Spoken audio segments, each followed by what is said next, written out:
won't change, baby. I'm game chasing. Yeah. How's it going, guys? My name is Rachad, and I'm your host for Talk Automotive Canada, where we talk about the automotive industry all across this beautiful nation, and we do nothing but dropping value bombs. We have Jad Husami, who was here on the first episode with me, and he's going to be here on the last. There will never be a last. How's it going, Jad? What's going on? What's going on, guys? Welcome to the channel, Talk Automotive Canada. It's going to be a very fun episode. We got Kader here, who's also one of the top salespeople at Tilbury Chrysler out in the Windsor, Essex area. So we're very glad to have you aboard and join the fun. Thanks, guys. I appreciate you guys having me, and I'm excited to be part of this episode. Cool, man. Cool. So, Kader, let's dive in now. I just want you to know I'm going to be aggressive. I am going to grill you, okay? Like And we all know Jad is a Chevy salesperson, right? So he will be grilling you about your inventory levels. So this episode is going to cover inventory levels at the dealerships. How did that affect the average Canadian? How did that affect you as a car salesperson? And how did that affect your dealership? So talk to us about your inventory levels right now. How's it going? It's going great. It's actually been a little challenging, of course. Everyone's going through their own version of this shortage. It has been challenging, but we've been fortunate enough to kind of, make it through. We've got a great amount of inventory. Obviously, nothing like what normal inventory levels would be, but we do have, some inventory for sale. That goes from 22 Rams to some 21 trucks that are still available.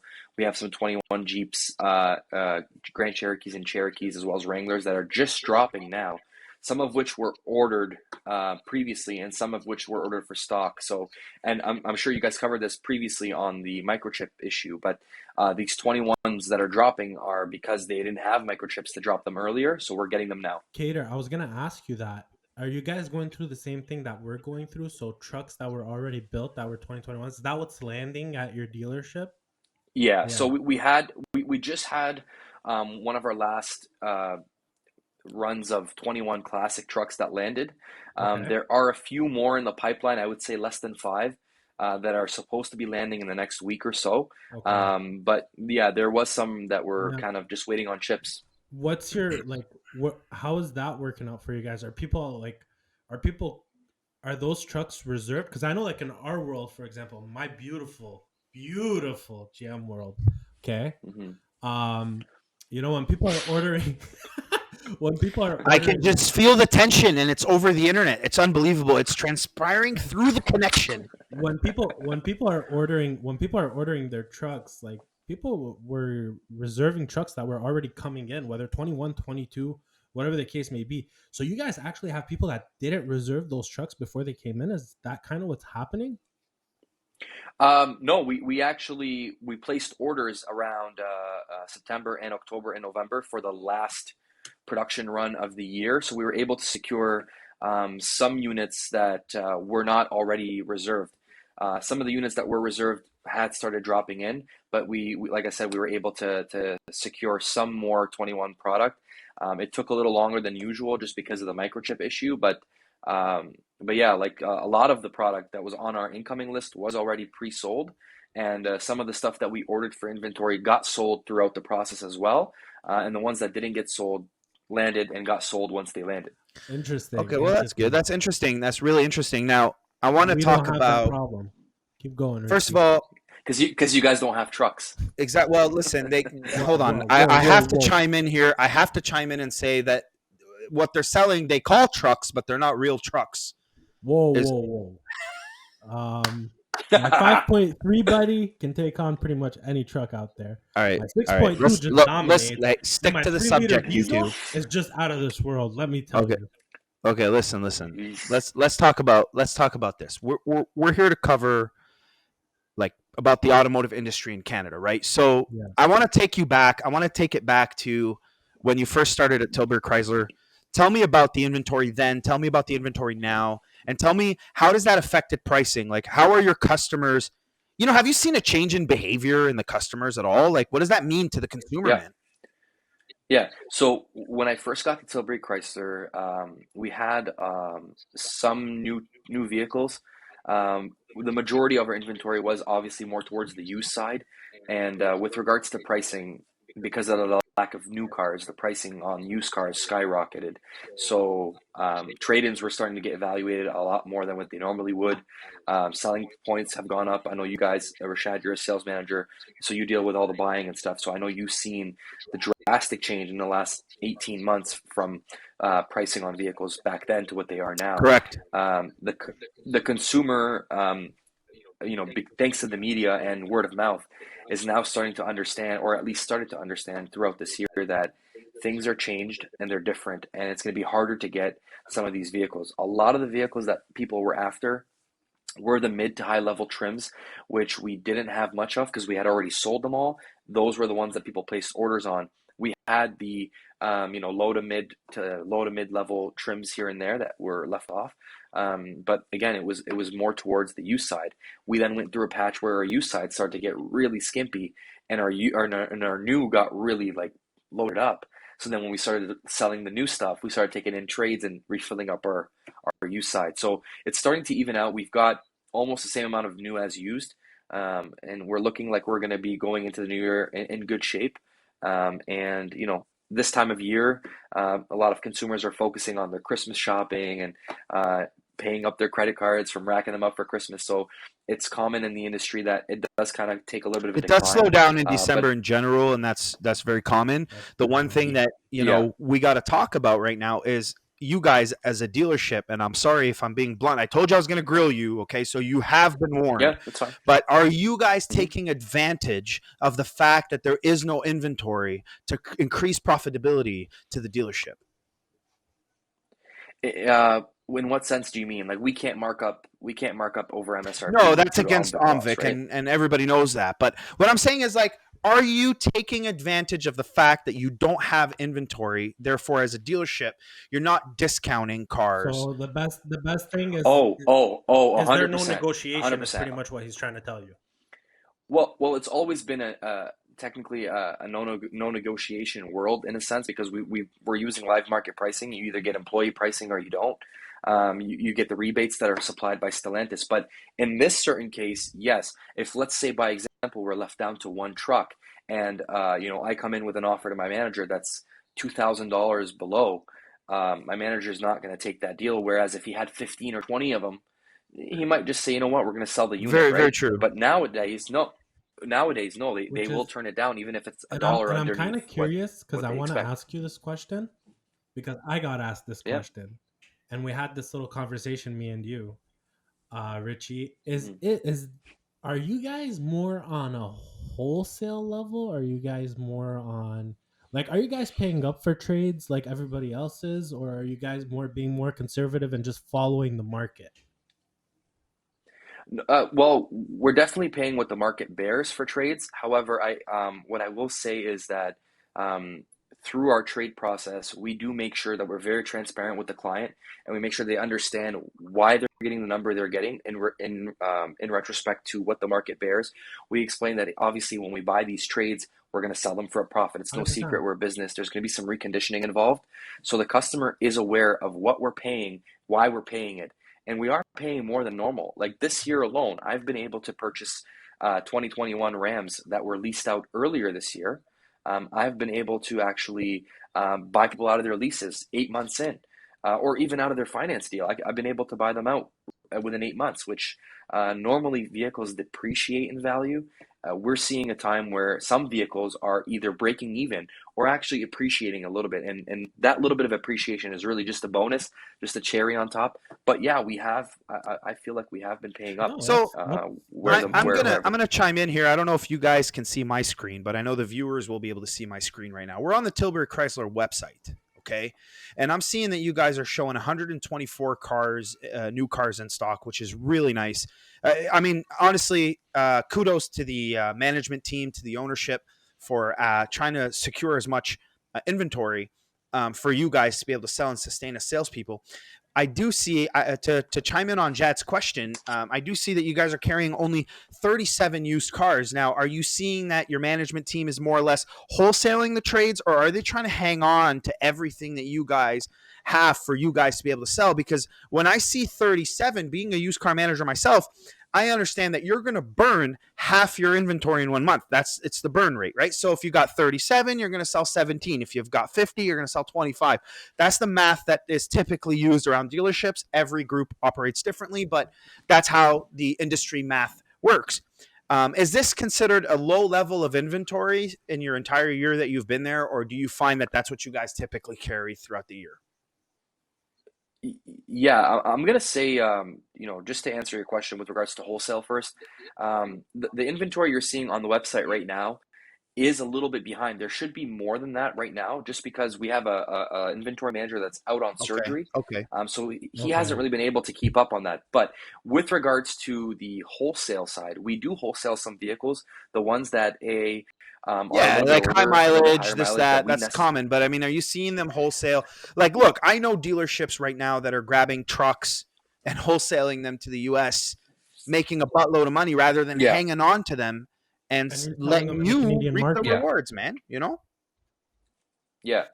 No, we're not, they're not going that route. Obviously, if a unit sits a little bit longer than normal, they will go after the money they paid for. That just makes 100%. sense from a business standpoint.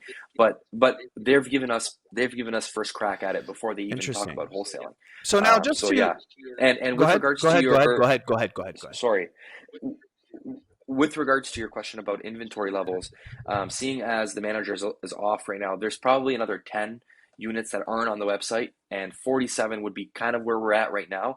That is a little bit lower than what I've seen when I first was started at the dealership, but it is still a very Oh, healthy amount it's of healthier than pre-owned me, cars bro. to sell.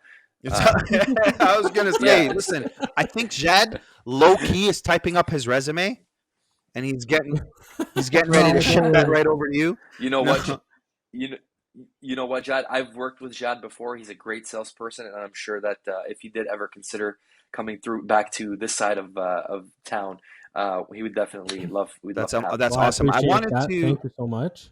I wanted to chime in and ask both of you, I guess. Have we seen, because we're seeing right now that the consumer is almost being taken advantage of, and it's not, I don't want to say being done on purpose, because I don't think any of us want to, go out there and snag a customer, like take them out to lunch, as they say. But right now, yes, we're not being able to discount cars because levels of inventory are low.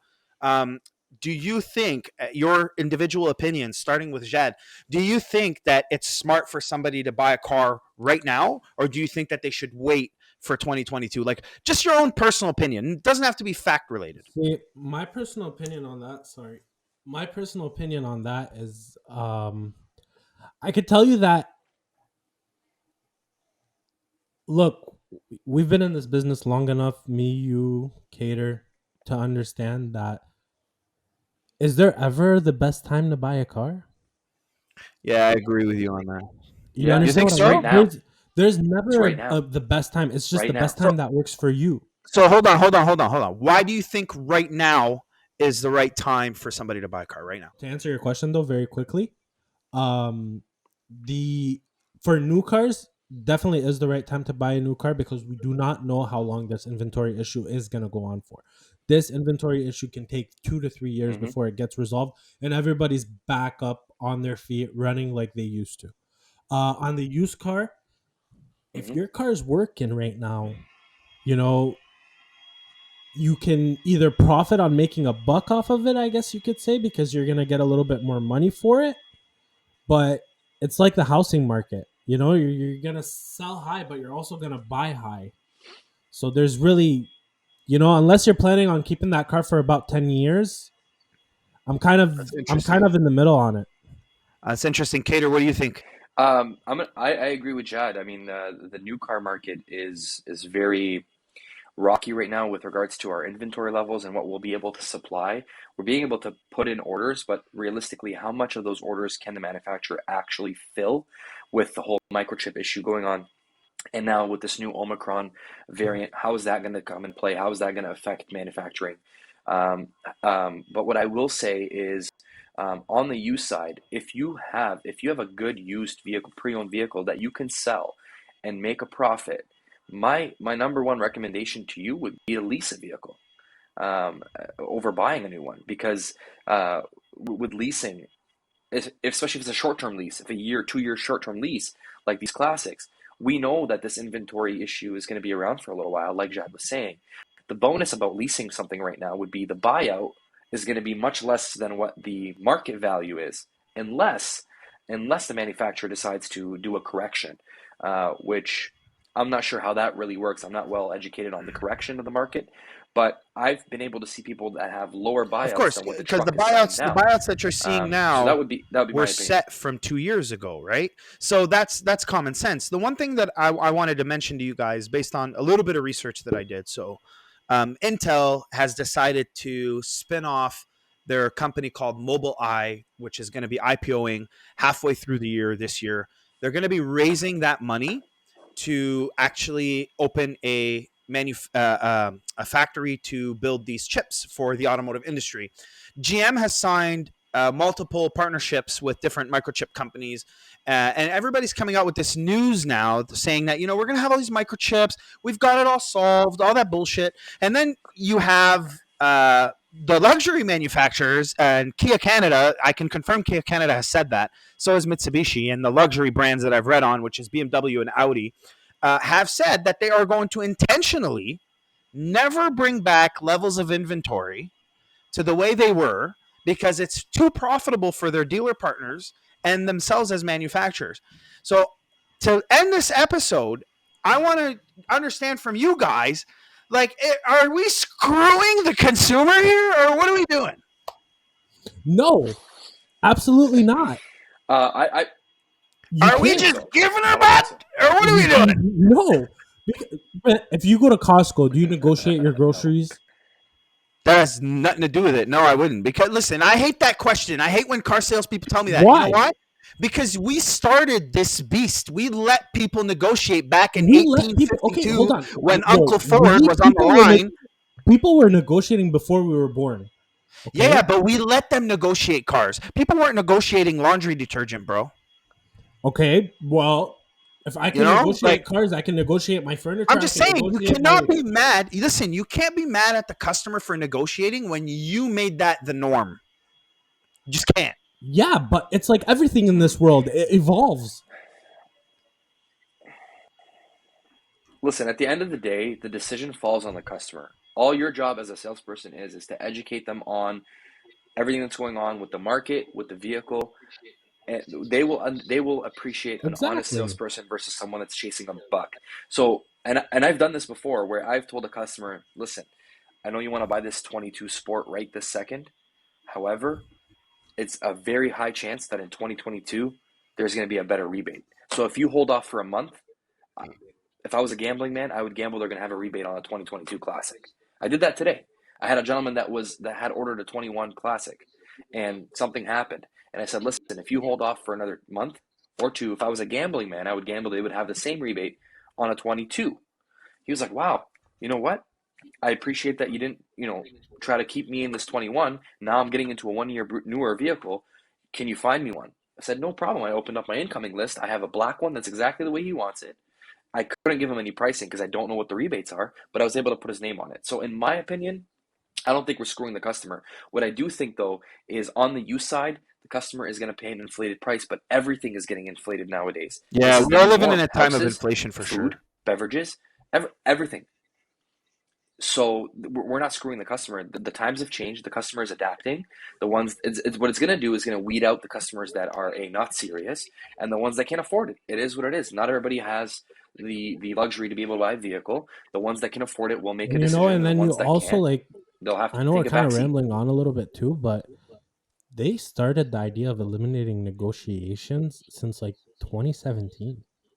Hyundai, you buy directly off their website. All you have to do is just show up to the dealership, test drive the car. Your credit app's already done online. You do everything yourself from home. Yeah, automating the process and all that. That's its own episode on its own, and I don't disagree with you on that.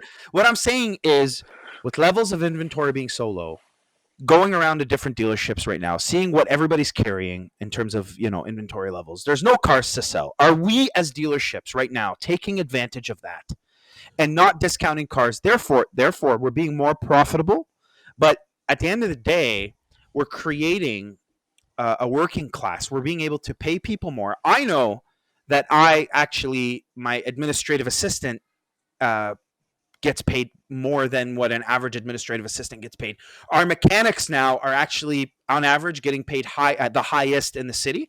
And so it's creating more pay. So you know what? Kudos to the dealer groups that are actually trickling it down and passing on some of that profitability and paying people better, which is what we need. But listen, guys, we've run out of time. This has been a great episode. I'm very excited. Thank you very much, Kader, for guesting on here. Yeah, You can come on at any time, chime in. My Jad, pleasure. you are an amazing co-host. I would shave that beard if I were you, but it's just me. It's You know love what? how No I shave- love how no- it, like, trim it the mustache. separates. No and shave then November, yours- just made it to December, and it'll continue to January, baby. No, bro. just Can we Just not talk trim about the my facial mustache, hair? bro. Just Listen, I'm fix it very up happy on with your my upper lip. facial hair. okay. All right. Hey, remember that post I sent you about My gingers? ginger But listen, beard. guys, make sure you guys subscribe to this channel. Stay up to date on what's going on. Make sure you like this video for the YouTube algorithm. Leave a comment on what kind of subjects you guys want us to cover. What do you guys think for inventory levels? What has been your experience if you bought a car this year? We want to hear all about it, and make sure that you join our Discord server. Thanks for chiming in, guys. Have a good night. See you later. شو بحبك لما تحكي قلبي بإيدك عقلبي